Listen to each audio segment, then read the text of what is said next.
Hi everyone, welcome to ADEX India Virtual Expo 2020. And today, for this session, we have a very strong group of people that can talk to you about technical diving. So the theme for this session is called TEK TALK, diving into the unknown.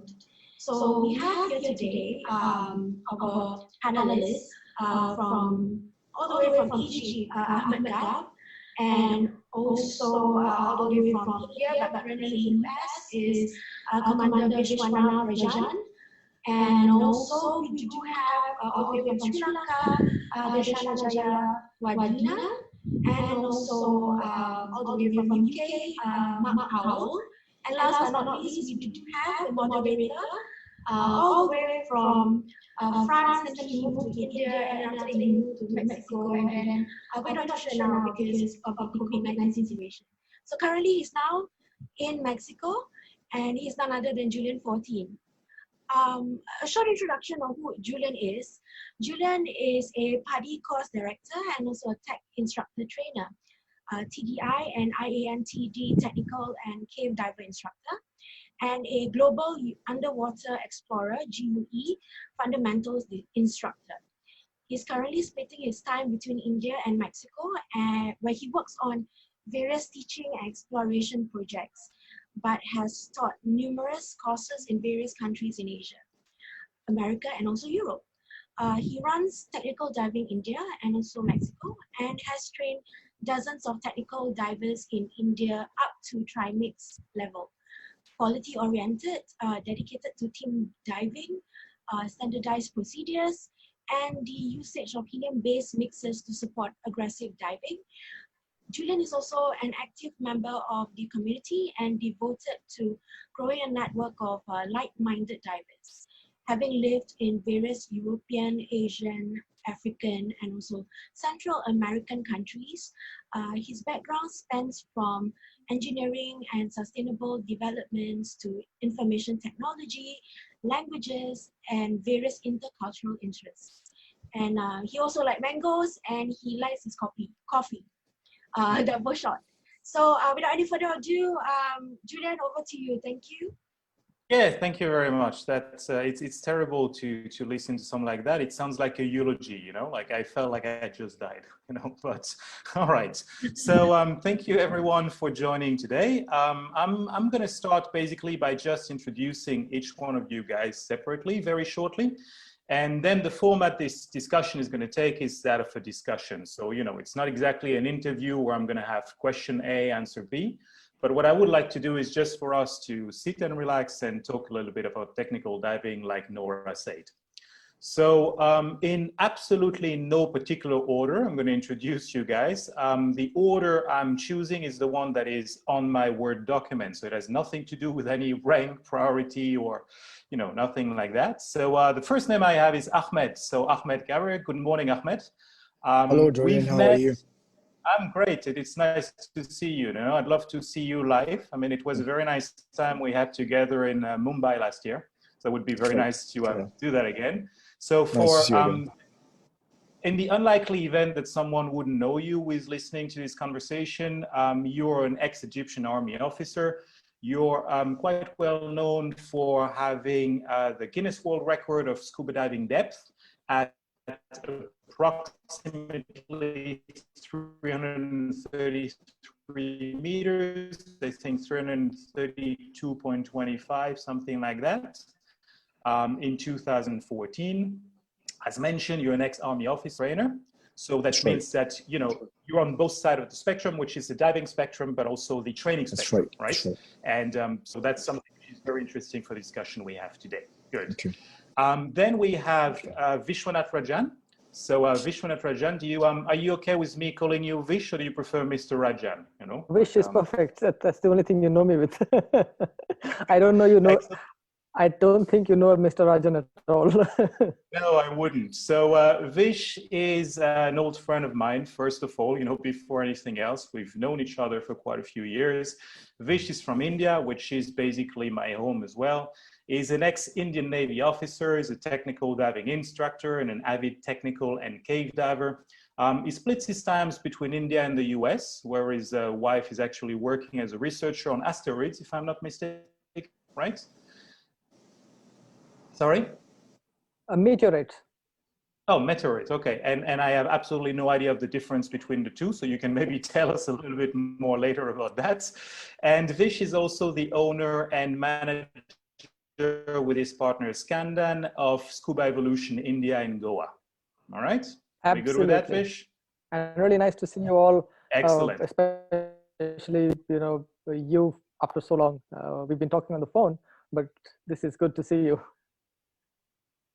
Absolutely, we're regularly talking, and what I hope from you, Vish, is because you've been teaching with different agencies. You've been basically you're an avid teacher, not just a diver. So I hope to get some interesting perspective from you also about the training aspect of technical diving and this kind of things. All right. So then we have Mark Powell. Good morning, Mark. How are you? I'm very well, thanks, Julian. Great to see you this morning, and yeah, it's great to be with such distinguished company.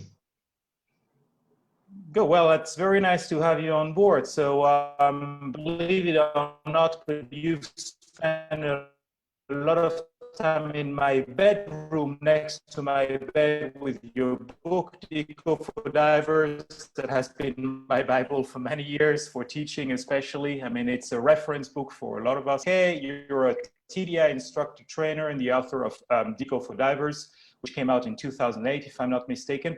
And again, it's pretty much the Bible of technical diving theory. So it's an excellent content to know about decompression diving without ever daring asking. And on the personal level, you're passionate about wreck diving, if I'm not mistaken. That's right, yeah. Wreck diving and teaching in general, they're the two bits that get me up in the morning and make me still love my job. Precisely, and that's something which to me is very important, is I don't think you can be a good instructor if you only like diving. So we all love diving here, but you should love the teaching just as much as you love the diving to be able to be an efficient and passionate instructor. So that's one of the perspectives. I'm really happy much for being on board. And last but not least, we have Darshana Jayawardena. So Darshana, how are you today? I'm fine.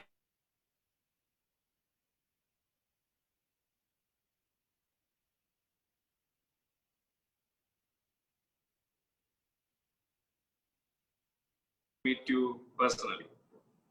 No, same here. Actually, we were talking yesterday.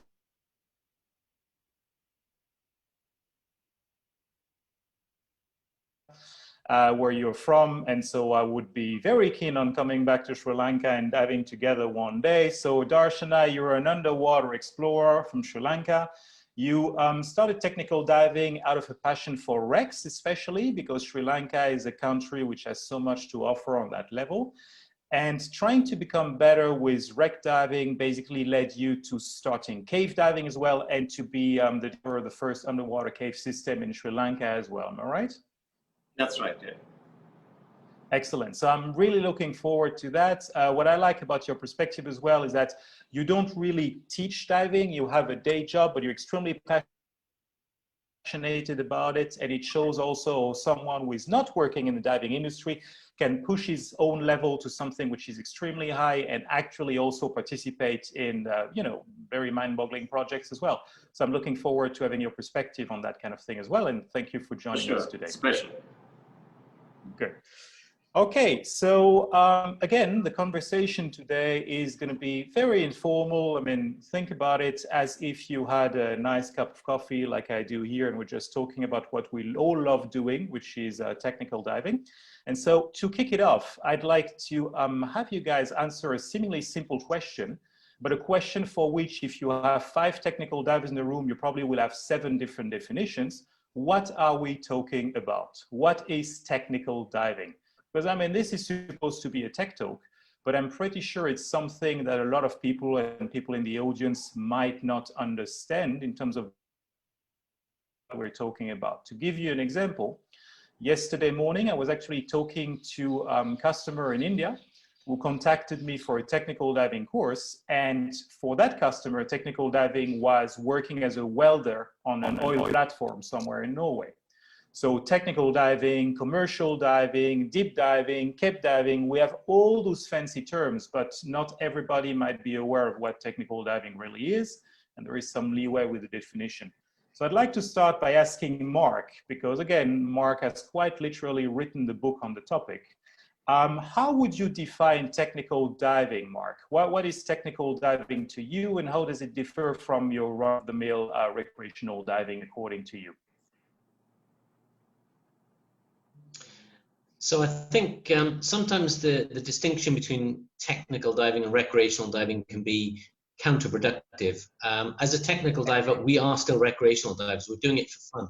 So the rest of the world considers commercial diving, archaeological, scientific diving, and recreational diving. And under recreational diving, there is the technical aspect and the shallower aspect. So sometimes some divers talk about sports diving rather than technical diving, but within the diving industry, we've sort of ended up with this recreational versus technical split. And it does depend who you talk to as to what the definition is. I don't think there's any one thing that sets technical diving apart. I think there's a number of factors. Depth is one, but then different agencies set the maximum depth for sports diving at different levels. Decompression, I think, is a big distinguisher between technical diving. But again, there are some agencies that teach decompression even at an entry level. Mixed gases, using gases other than air used to be a distinguisher. TDI was set up to provide nitrox training, whereas now nitrox is mainstream recreational diving. And I think it's a combination of some of those. Overhead environment is definitely in the technical diving area. So I think you can do a dive that is a 30-meter dive that is a recreational dive, or a 30-meter dive that's a technical dive. So I think it's a combination of depth, the gases that we're breathing, whether we've got overhead environment, and the equipment that we're using. But to me, what really sets technical dive apart is the mindset. You're approaching it in a different way to a recreational or a sports dive. See, you're not disappointing. That's exactly the answer I wanted, because like technical diving, for me, the difference is a mindset. And I absolutely agree with you, and I couldn't agree more. You used a word that I like. You talked about sports diving. And interesting, quite a few years ago, I had a student in Thailand taking a technical diving course with me. And after the course, that student told me something nice. He told me, oh, wow, now I see diving is a sports again. And I like that, the fact that when you're going recreational diving, there is the hobby aspect of it. Let's go and watch some fish. And I don't think there is anything wrong with that. But, when you start adding the actual training aspect of it, the aspect that you want to improve continuously, the aspect that you had procedures to get better, that you had a project-oriented aspect to things, all that mindset is what might make technical diving, and not the fact whether you're at 32 meters or 28, breathing 1845 or nitrox 32 doesn't really matter as much. So I completely agree with you. It's a question of mindsets, absolutely. Now, you were saying right now, you're talking about overhead environment as well, and putting that into it. So I'd like to ask Mr. Commander Vishwanath Rajan. Sorry, it's a mouthful, Vish, like I'm struggling a little bit with that one. Wish is great. Would you say, because Mark was mentioning overhead environment into the definition of technical diving, would you say that cave diving is a part of technical diving, or would you put that into completely two different mental drawers? Well, what's your view on that? Because I know you're an avid tech diver and cave diver. So for me, just to go back to the first part of the first question which you asked about technical diving as such. I first heard about technical diving when I was at the Navy Diving School. We had a short course going on, and the library had a PADI manual. It was an old PADI manual, but it just happened to be there. And that's the first time we heard the term technical diving, because before that, this is a 99. And we only knew about oxygen diving, mixed gas diving, and saturation diving. That was the three divings that the military did. There was nothing, or air diving, that's what. And so technical diving was the first when I first heard about it. And now when you talk about overhead environment, getting that concept of a glass ceiling, so to say, which exists whenever you go into a decompression dive. I mean, you just can't go straight up. And it's similar to a cave environment where there is an actual overhead ceiling. The difference is in a decompression dive in open water, it's an artificial ceiling which you have created because of your decompression. So it's a decompression limited ceiling. Whereas in a cave, you might not be doing a decompression. Like in Mexico, when we were diving, I remember we didn't get into deco on those dives because those caves were 8 meters, 12 meters max depth, and the time wasn't that much where we needed to do a decompression. But we still had the overhead environment, which meant that we couldn't reach the surface, which meant, in my opinion, again, coming to the mindset aspect, that if you do not have the right approach and the right mindset towards training and evolving yourself into a better diver, you are not going to be able to handle the risks. And it's again risk management, right? Technical diving is all about risk management and understanding what the risk is. And therefore, in my opinion, anything with an overhead environment, whether cave non-decompression, cave decompression, open water decompression, technical diving, mixed gas diving, would need a mindset and a training philosophy and a learning philosophy that needs better development. And that's where it sets itself up a little bit different from a standard sport, recreational sport diving mindset and philosophy, so to say, which also includes the training part, right? The mindset of an instructor teaching at that level has to be different from just fun and games. So that's, Absolutely. I mean, yeah. So I completely agree with you. Right. So technical diving, I mean, cave diving is definitely a part of technical diving for me. Cave and even rec. You know, when you talk about advanced rec and penetration, and which is what Darshana does all the time. Even Mark, you know, I can see Mark nodding furiously, like yes, rec diving definitely. I mean, whenever you have an overhead environment, which any environment that needs additional training mindset, and again, taking something from the military, like Colonel Gabr is here, you know, it's a tool that you take, right? You don't get into an infantry BMP vehicle just for the sake of, you know, traveling across a regular road. You would take a Jeep or something like that. You take a BMP for different terrain. You have halo, hey-ho, you know, skydiving operations for different, it's a tool. So, but you have to have that mindset to be able to use that tool. So absolutely agree. So I agree that technical diving is really a mindset. We all agree on that. And that's very true what you're saying. Cave diving versus technical diving, I tend to also not make a big limit between the two. For me, those are two, I would say decompression, deep diving, and cave diving are two different specialities within the realm of technical diving, but both should apply the same mindset. Which has to do with risk management for sure. And that's a question I would like to ask to Ahmed. You know, you're talking right now, Vish, about the fact that it's also about risk management and the additional risks, yeah? But I struggle sometimes when I hear people talking about medicine, you know, about being a doctor as the study of diseases, where it should be the study of good health, you know? Like there is also that part of things. And so I sometimes struggle when people talk about technical diving and only talk about the danger and the risk, because to me, when I'm going technical diving, I sometimes feel on a well-planned and well-executed technical dive with a good team, I'm taking much less risk than when I was teaching DSDs back in the day.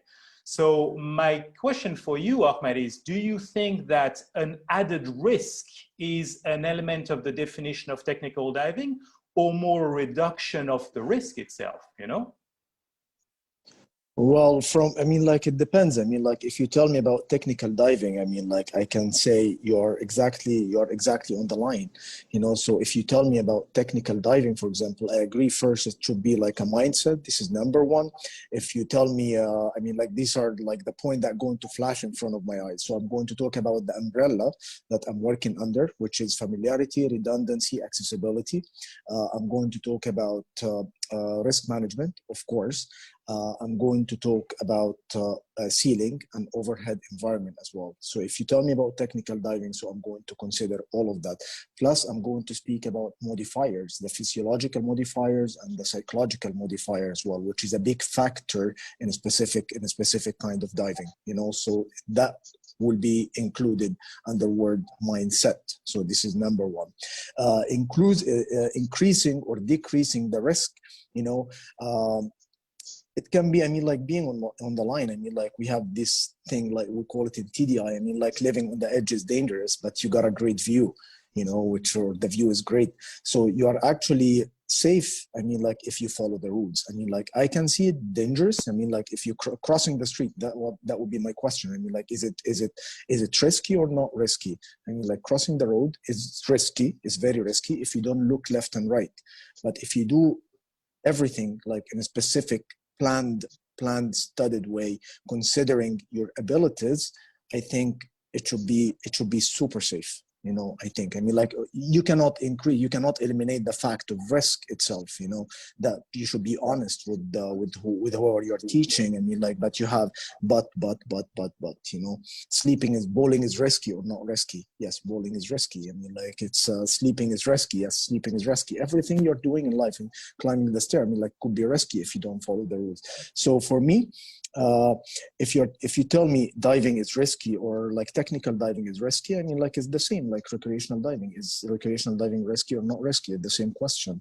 I mean, like, so if you follow the rules, considering the modifiers, work under specific umbrella, which I told you right now, familiarity, redundancy, accessibility, I think you should be okay. I mean, like I think all of us will work the same way. I completely agree with you. And, you know, to me, going technical diving, whatever we're talking about, is actually about going into an environment with potentially more risks, but mitigating those risks through training, experience, and knowledge as much as possible until it's knowing limits sure. as well. It's important. Yeah, absolutely. But to me, you know, it would be the same as saying, you know, what's more dangerous? Changing a light bulb, you know, on a shaky ladder while being drunk, or going rock climbing with the proper equipment and training? Well, I would rather go rock climbing with the proper equipment and training, you know? So it's not necessarily more dangerous to do that, you know, absolutely. True. Now, you know, Darshana, I don't know how you feel about the things we're talking about right now, but there is one point in there that I found interesting that Ahmed mentioned, which was the modifiers. So the fact that, you know, you can create a framework for training, you can create rules, you can create a mindset, but the diver, the human factor has to be in the center of it. And so we have certain modifiers in terms of physiology. And one of them that I'm interested in is fitness. So for example, Darshana, you know, I know that diving is not your day-to-day job, but what is your fitness routine? And do you think there is a certain fitness routine necessary for technical diving as well? I absolutely think so. And I think it's very important to be really fit as opposed to being a recreational diver, for the simple reason that you undergo so much stress as a technical diver in various situations, right? And then having so many tanks, like Ahmed does, getting caught to a current, you are in a cave, there's low visibility, you have psychological stress, you have physiological stress. And I think it's not something that you can just ignore, fitness. So, I mean, for example, I take it very seriously, and I actually walk about 10 to 12 kilometers every day, 6 in the morning, 6 in the evening, just to keep fit, because you need to be really on the game, on the ball when you are in technical diving. And you can't let your physical fitness be a factor, because you can plan for any other risk, but you can't plan for you not being fit underwater, right? So you have to be fit. So absolutely. that's my take. So you're going up and down the Sripada every day, right? That's what you're doing, basically. Yeah, that's my fitness routine. I walk, I do push-ups, etc., but I mostly walk. Yeah, brisk walk. Yeah. No, I absolutely agree with that. And to me, it's a very important thing. And again, it connects back to what we're saying with Mark, which is technical diving is a sport. So you have to be fit. And all the rules that you apply and all the procedures are only as good as your own personal fitness. Ahmed, I think it's a topic which is quite important for you as well, with your background as a Egyptian Army officer, and also I know that you're not exactly an advocate of smoking and drinking and getting fat while being a technical diver, Ahmed. So what do you have to say about this particular aspect of things and the necessity of being fit for technical diving? Well, I think it's quite important. I mean, like, just to correct you, I'm not a Navy officer. I'm an Army diver. So I'm an Army officer, and then I work in the Special Force. I mean, like, I never smoked. I never drank. So I think like I have a specific habits. Like I follow every day. I have kind of boring eating habits as well. So I'm a vegetarian. I was talking to Nora before. I love Me Indian too. food. That's So all right. it's We both are. We both yeah. are. So that's okay. Yeah. So I think I mean, like, being fit, like, it's one of the most like, it's a daily, I mean, like, it's a daily routine that I'm doing, and then I'm keeping this habit till now. However, I mean, like, I learned, like, lately, I mean, like, I cannot overdo it as long as, because I'm kind of doing, like, kind of extreme dives as well. Like I'm working with my current project, I mean, like, deep shipwrecks as well, like in the Mediterranean and the Red Sea. However, I mean, like, I kind of need to relax my muscles, so I focus a little bit, like, with my weight training or home workout, plus some cardiovascular training, like, to keep myself fit. I think it's important for every technical diver and every sports diver in general. This is something that you need to encourage. Like, whoever you're diving with, at least to keep the minimum fitness level. That's what I think, and this is what I used to do in the Army as well. And then I'm having that as a habit. Even I retired. So. I absolutely agree with you. And again, that's technical diving is a sport again. So as a sport, it's something that requires practice, That's fitness. Right. So what I find interesting, though, with that is that this aspect is really a personal routine for you. I would say it's a personal life hygiene for you. And I would even go as far as to say that if tomorrow you stop being a technical diver for whatever reason, you will still have that personal hygiene in your life, because that's just who you are, right? But from a training perspective, it's a lifestyle, yeah. Exactly. But from an agency perspective, and that's where I'm going to ask Mark, because Mark, you're an instructor trainer at TDI. Do you think that from an agency perspective, maybe more should be done to stress that particular point out in terms of fitness tests for course, in terms of allowing smoking or not? And I'm right now, not putting one agency against the other at all. I'm asking genuinely for your opinion on what is being done and what could be done maybe from an agency perspective to promote that fitness and that lifestyle maybe a little bit more for technical diving.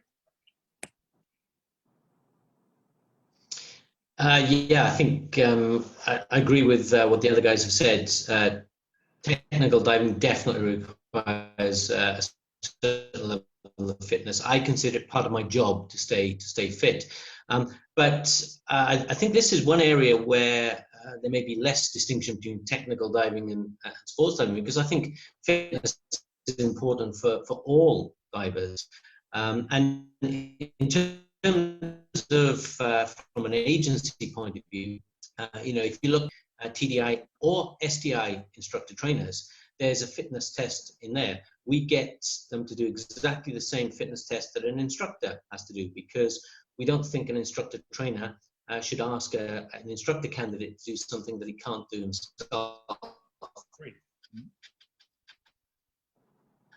And to take that point even further, when I'm running an instructor trainer workshop, I don't just ask the instructor trainer candidates to do it. I get in there and do it myself. So the rule from HQ is the instructor trainer evaluator is doing exactly the same fitness test. So I do that fitness test every time I run an instructor trainer workshop.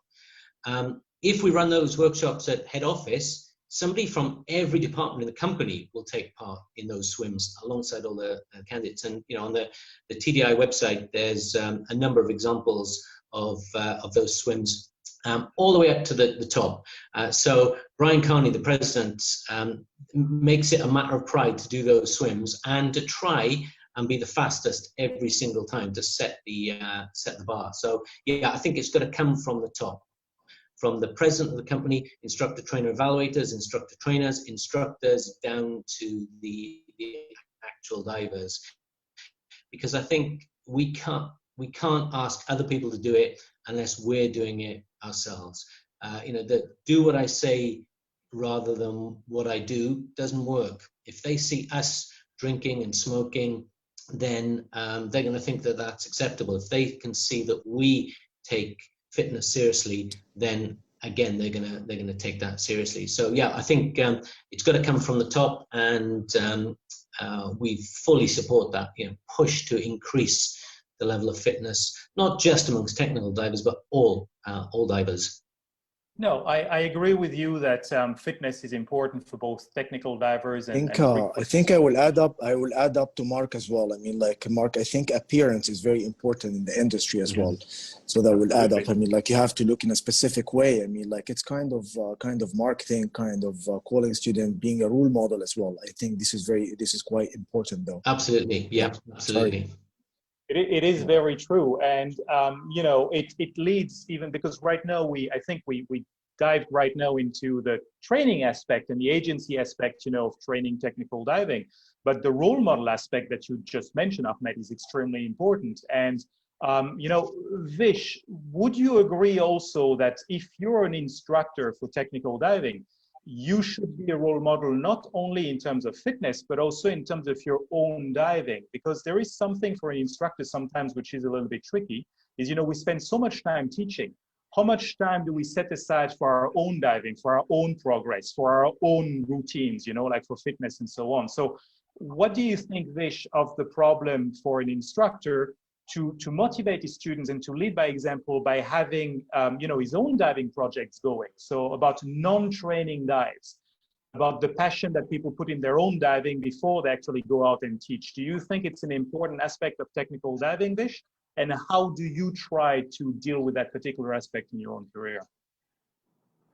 I mean, that's a very good question, Julian. And but just before we would go on to my answer, I'd like to also tell, or maybe bring to notice that there's been some research, and Mark has been part of it, if I'm not wrong, on the biomarkers of inflammation, stress caused by diving and decompression diving.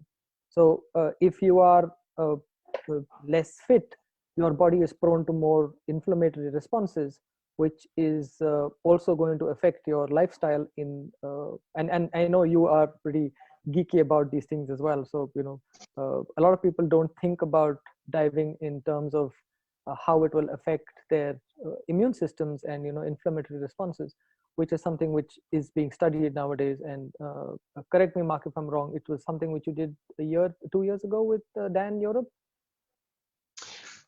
So I did some research with Dan Europe at the start of this year. It wasn't directly related to fitness. That was looking more at the deep stop question. But yeah, you're right. There is plenty of research relating fitness to decompression research. Some really interesting research as well about exercise, cardio exercise. The day before dive, 20 hours before dive, seems to be particularly effective at reducing decompression risk. So yeah, there's no downsides to being fit, as far as I can see, from a general lifestyle or from a decompression point of view. Right. So coming back to Julian's question, Julian, for me, yes, in my own diving, definitely. Diving for sport, diving for pleasure is something which I do, and I'm in fact will be there going off to Peacock Grove for a couple of days of diving soon. After this long lockdown, it's been a while since I have got down, and it's just going to be me and a buddy getting down into the water and starting a few in the basin itself, just doing a little bit of skills, getting back on the saddle, so to say, because even if I may be an instructor, I may be a technical instructor, I may be doing dives, a whole big number or whatever, it doesn't matter. If I don't remember the basics, if I don't practice the basics, and that's another thing which I would like to bring out, is that as a person, I feel that doing a course, whether it's an in-water course, whether it's a surface course, or being a student, basically being an instructor and coming and being a student once a year at least, in my opinion, is something which everybody should do. And especially as an instructor, it opens your mind to questions that students have, rather than being, no, it has to be this way. Why? No. When you think about yourself as a student, you think about the psychological aspect of being a student, the psychological aspect of going back to having to listen to somebody tell you what to do and why to do it. And when I'm an instructor, when I'm in a teaching role, I can then empathize with how my student is feeling, what the pressure they're feeling in terms of the money that they've spent, in terms of what they want from the course. Not just, like somebody might say, I want to be a technical diver and I'm not interested in all this calculation, it's too much for me. But then you need to understand what is going on in their mind. Is it the fact that they have had a bad experience with mathematics, or somebody giving them a whole lot of calculations in some other course, or has their previous instructor told them, oh, calculations don't matter, you can just take your computer and dive it, there's no need for you to understand the tables or understand how or the why behind the how. The combination of the how and why are very important. So yes, as a person, as a technical instructor, as a technical diver, doing fun projects and even shallow projects. I have a project planned in India when I get back. It's aside from my teaching. It's aside from my being an instructor, being a role model out there. But it's also role model behavior to be able to continuously evolve and what's another thing which I like for people to know, that I'm not excuse me, I'm not afraid of learning. Like if you put yourself like there's the change in the systems from different agencies, and there's a change in systems from different types of diving that you do, and prerequisites and so on and so forth. If you don't be a student, or if you don't understand how those things work, you're not going to be a good instructor. And following up, if you don't practice what you preach, if you don't walk the talk, if, like Ahmed was saying, that if you don't appear to be, appearances are very important as well. If you're an instructor, it's not, you have to be on the ball all the time. Your skills have to be sharp, which means you practice. You can't just be teaching because you're going to be, and there's another thing that comes in. There are certain skills which we don't use all the time. And if you don't practice those few skills which you don't use all the time, you're going to eventually lose out on the muscle memory, and even just knowing how to do them. So for me, practice dives, fun dives are extremely important, and non-training, in a non-training environment as well.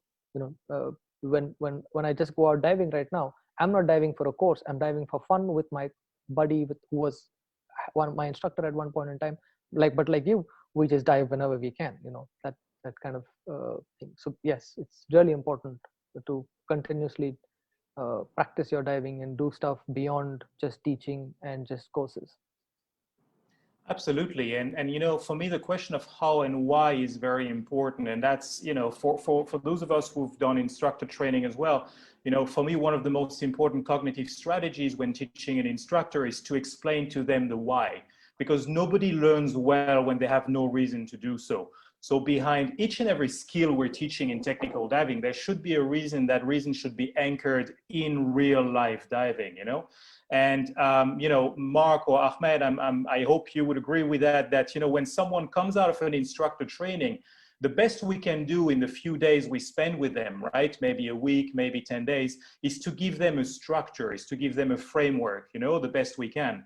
But at the end of the day, it's up to the individual instructors to fill up that structure and that framework with their own experience, their own delivery on the human and diving level. So experience there becomes extremely important. I think Mark and Ahmed, would you agree on that? That when we train instructors, we can do part of the work for them, but most of the work is them actually going out there and gaining the experience.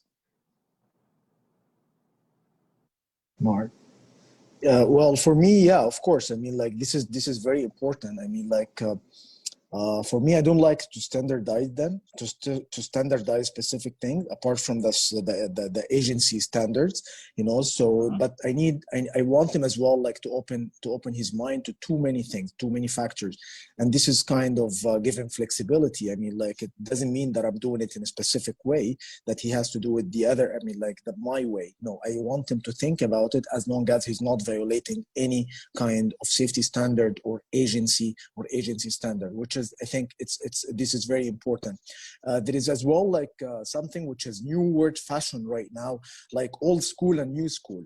You know, no, I mean like old school. I mean like, or you teach the math as Vesh said. You know, like this is very important. I mean, like I'm not gonna just rely on a piece of equipment, you know, and then I say no, this is only it. No, but okay, so you are eliminating the rule of what if.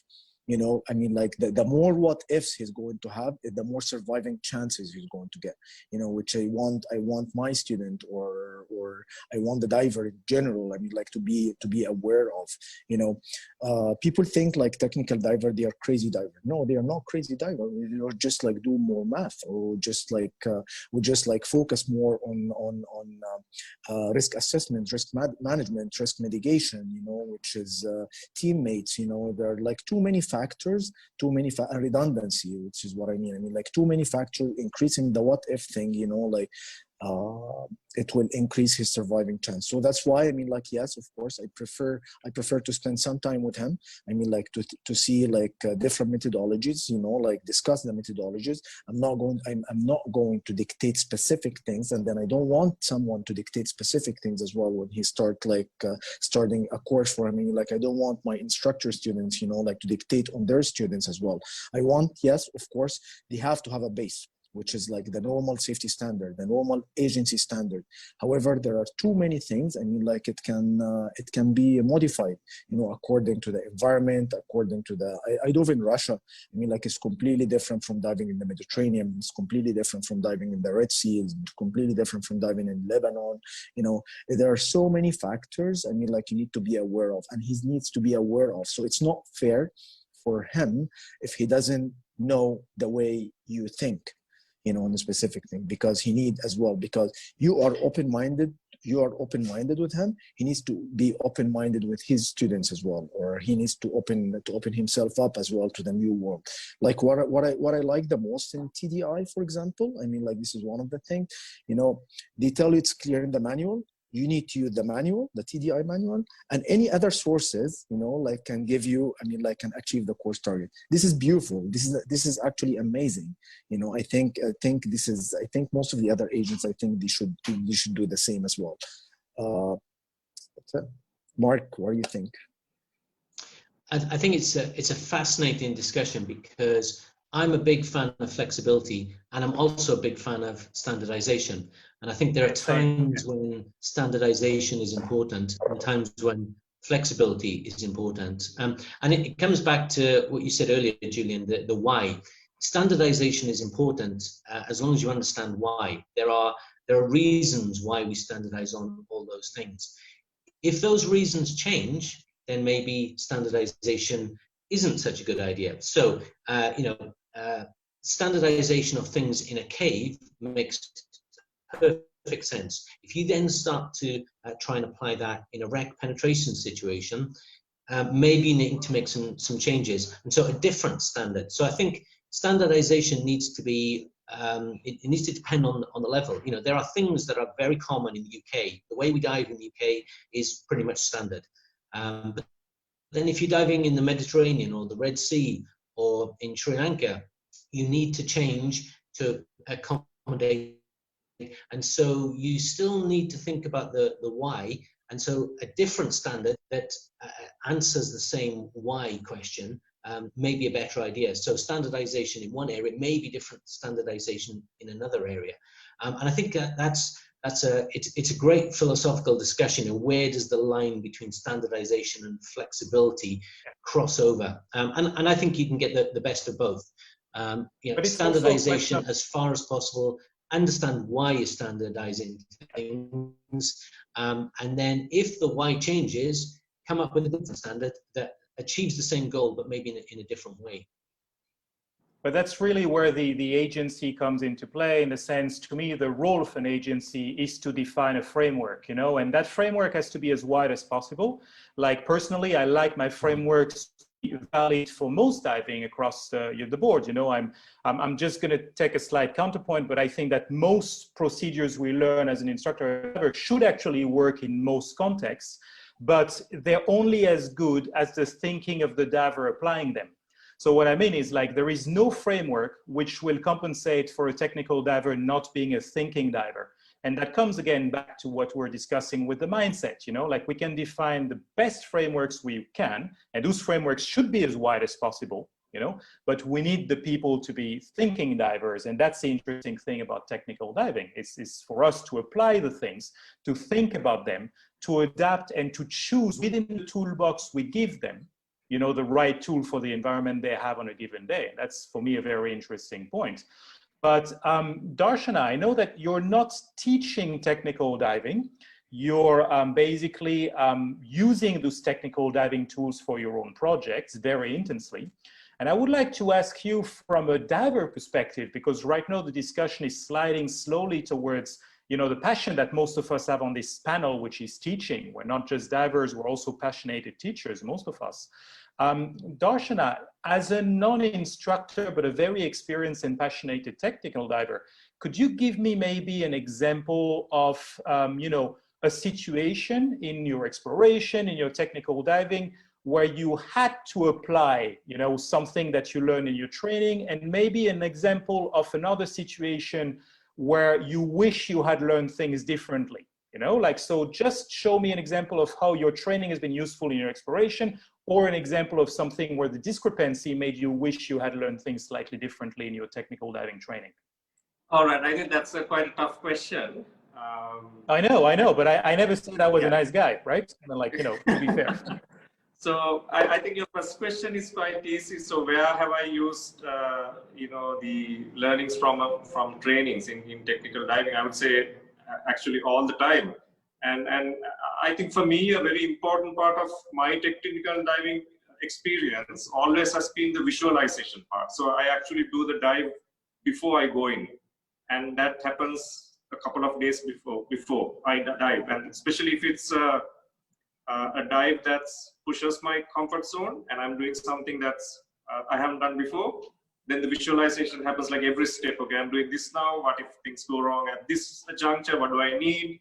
So by the time I actually do the dive, I feel a sense of comfort that I've actually done it in my mind so many times.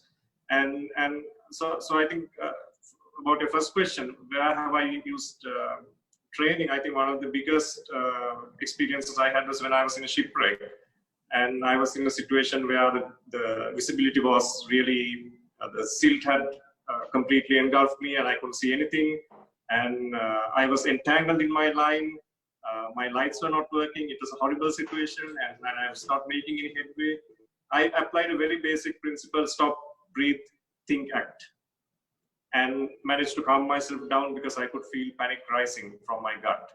And that action saved me. And I think that was the biggest takeaway from training. And that's taught not in technical diving, it's taught in recreational diving, right? So I think that saved my life that day, because I made myself calm, and then I applied my training back again to get myself out. So that's the answer to the question. That's a very good one. And so would you have an example where you were in the water and then realized, oh, I wish I had learned that better or differently before? And again, I'm not here to point fingers at any instructor, any agency, nothing. We've all had situations. I would be lying tremendously if I say that everything always goes right during a dive, you know? So did you have situations sometimes you're like, oh yeah, okay, I thought this would work and that's what I learned, but actually it had to be adapted, or actually I wish I had learned it differently? Is there an example of that in your personal diving? Yes, absolutely. So I think when I got into starting with CCR rebreathers, and when I was a novice, relatively new rebreather diver, I was I was in a cave. I didn't have much rebreather experience. I had oxygen spike in my rebreather, and I think at that point I was not very attuned to doing a dill flush, which I could have done and really resolve the situation. I was relatively new to read the cave diving and also to rebreathe the diving. And I wasn't very deep. I was at about 30 meters. So instead, I tried to bail out. And it so happened that I hadn't checked my bailout properly. And my bailout was leaking as well. So I was in a bit of a pickle, but I managed to resolve myself. But that was two examples, I think, on the same dive, which made me think that I should have paid more focus. I should have learned more about situations like that in my rebreathe the training. Sure, absolutely. I mean, it's really coming back to the whys, you know, like the more you dive, the more you realize what's important in the training, and the more as an instructor, we all realize, oh, it's important to emphasize things that are going to be applied later, you know, like the courses I've taken that I disliked the most were checkbox courses, you know, where you're like, okay, check, check, check, check, check. That's not what it should be. It should all be related to a concrete experience. So now that's very interesting that as a diver, you see that as well, right? Now, more specifically, you know, you're talking about what you're doing in Sri Lanka, because most of your diving currently is happening in Sri Lanka. What would you say the current challenges or the current situation for technical diving in terms of training, but also in terms of applications is in Sri Lanka specifically? I think the main barrier for technical diving in Sri Lanka is that we haven't really passed the first barrier of really making recreational diving as a very popular sport in Sri Lanka. So right now I think I've noticed, and especially I think this is because of the fact that there's social media and there's people recording everything they do when they dive. It has gone out and people are starting to be very curious about diving. So I see a lot of people getting into diving, right? But at this point in Sri Lanka, we are still popularizing the recreational dive sport. So I think we need to first go through that phase before we get into technical diving. And we only have one technical diving school in Sri Lanka, but it's mostly foreign tourists or foreign marine tourists who come in, or foreign divers who come in, and experienced divers who come in and dive the Hermes in the East Coast. I think Mark has also done the same thing.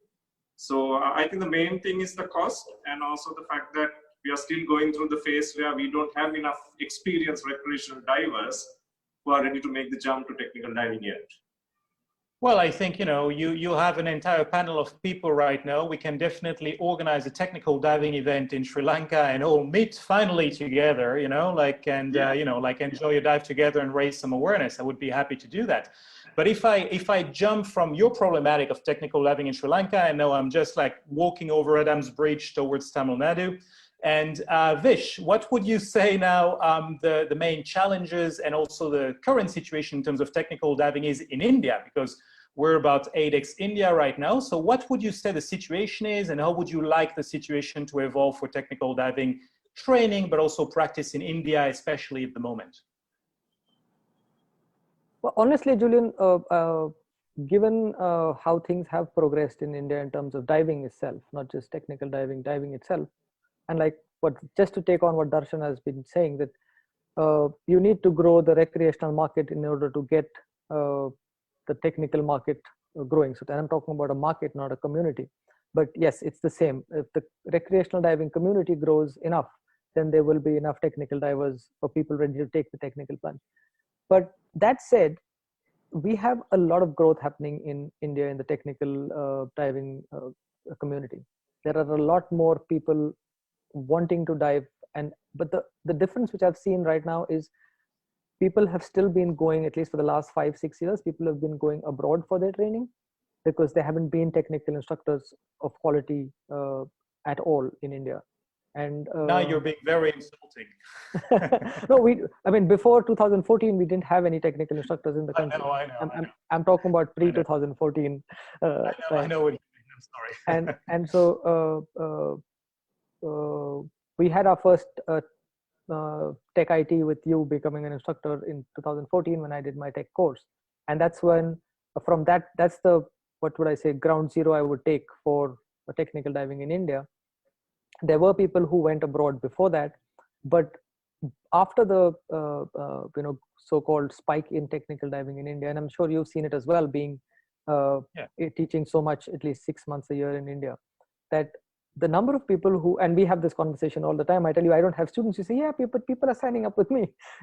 So it's clear. The thing is that people are coming in. There is growth happening. I've been doing a lot of online classes that's one thing which we should be talking about as well. That how technical diving is changing because of the times which we are in. That people are willing to do the e-learning and the online training face to face and Zoom and things like that.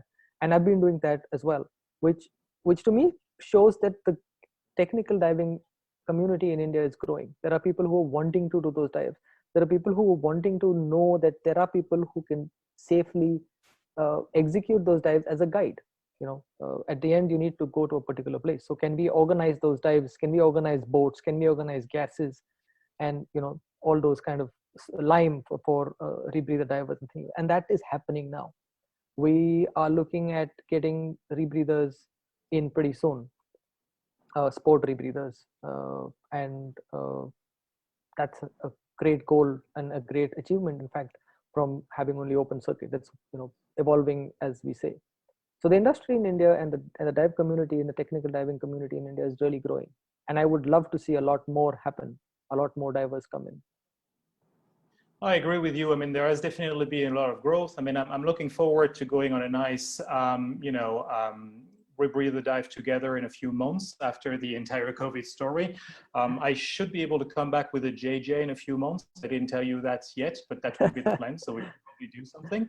Nice. Now, to just start wrapping up things a little bit, like we've been quite technical. We've talked about the standards and so on, but really, we said also that the why was very important, and the biggest why is why we do that. And I cannot speak for everyone, but to me, what I really love about technical diving, and I include cave diving, is that I get to see stuff that I would not see otherwise, and I get to have those incredible moments where I'm like, how lucky and privileged am I to see something? So I was talking with Nora yesterday about like a recent project I've been working on photogrammetry of bones of a puma, 8,000 years old. And so, we're going in a cave that we explored ourselves, and it's 1.3 kilometers in, and we found the bones of a puma from 8,000 years. We're building a 3D model of it and so on. And while doing that work, I know that I sometimes have that kind of moment where, I take a step back in my head and I'm like, how incredibly freakingly lucky am I and privileged to see that thing, because it's just beautiful. We see stuff which is absolutely amazing. And, since we're coming towards the end of this session, I wanted to ask one of you guys, and let's say Mark. And again, there's nothing to do, like there is no favoritism there, though I really liked his book. But Mark, could you give me an example of, a moment like that in your technical diving career? One thing where you're like, oh, wow, that made it worth all the sweat, all the money, all the sacrifices, all the efforts. Like a moment in technical diving where you saw something and be like, am I really the lucky one? Could you tell me something about an example like that, Mark? Yeah, I mean, I've got a couple that I can think of. I'll skip over one because I think it's probably fairer for Dashwani to talk about the Hermes, but that would be one of mine. But the other one is the Britannic. I dived the Britannic about 4 or 5 years ago, and it has been one of my targets. One of the things I wanted to dive, the sister ship of the Titanic. One of the most iconic wrecks in the world, and not just the sister ship, but it's a fantastic wreck in itself, the history of it, and dropping down onto that, seeing it, and it's an absolutely huge wreck, just off the island of Kea in the Mediterranean, and yeah, seeing the Titanic for the first time is fantastic visibility. We could see it from 40 meters. That is an image that will stay with me forever. And that took a lot of planning. It took all the things that we've been talking about, the planning, the teamwork, the logistics to get everything out there, the working with the government to get permission, working with a great team of divers, many of who have become lifelong friends since then. That I think was the culmination of all the blood, sweat, and tears of my technical diving progression. Well, that's excellent. Thanks for sharing that moment with us, Mark. And really, to me, that would be like a nice concluding word is that, you know, technical diving, it's a mindset. It's tougher, definitely. It's a tough road. It's a long road. It requires a lot of effort. It requires, you know, a lot of knowledge. There is theory, there is practice, there is fitness, but it's also incredibly rewarding. If it's done right, it's something which basically gives you, the world becomes your playground. And that's something I really enjoy. And that's something really, I think that if we manage to bring to divers in Sri Lanka and in India, it's something that could be extremely interesting for the future and show them not only the risks, not only, you know, because we can mitigate them, not only the challenges, but also how absolutely amazing this sport of us is and how privileged we are to be lucky enough to do that kind of stuff. So thank you very much, everyone. We're coming to the end of the 60 minutes that were allotted to us. I'm really grateful for everybody to join. More importantly, I'd love for all of us to go on a nice dive together at some point in not too far away future. So I'm absolutely game for that. And thank you again for participating. And I hope you enjoyed the discussion as much as I did. Thank you. Thank you so much, everyone. Fantastic. And thanks, Julian, and Thank you, everyone everyone. else. really great to see all of Thank you. It's been a while. Thank you. Yeah. So much love happening here. Okay, so basically, on behalf of ADEX India Virtual Expo 2020, I'd like to thank you, every one of you, and your time to be a part of this session, and also to share your experience and also knowledge to all these aspiring tech divers in India and also within the ADEX community itself. So herewith, before we actually log off, how about wave to everybody else, and please hang on before you log off, okay? No wave?